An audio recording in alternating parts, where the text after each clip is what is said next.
I started getting interested in magic when I was a little kid and my dad showed me how to do a card trick. And I went around and showed my whole family, and I liked the idea of being able to claim to do something kind of impossible. I started volunteering at a local cancer clinic in my hometown, and so I'd go and I'd do magic shows for the patients in the lobby while they waited for treatment. A little brightness to their day went a long way.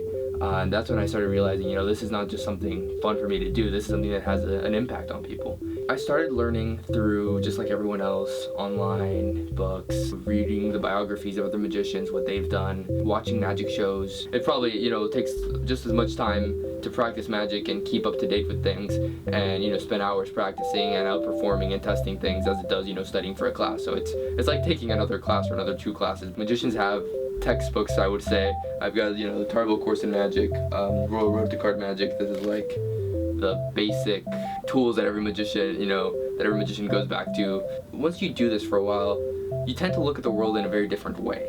When I walk into a restaurant, I see a spoon, and I don't think, oh, hey, that's a spoon. I think that's something that I can bend with my mind. It becomes almost second nature. You look at things and you immediately think, how can I use that to do magic?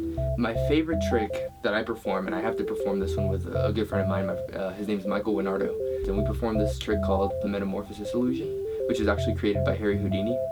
And it's basically an escape trick where 2 people switch places in the blink of an eye.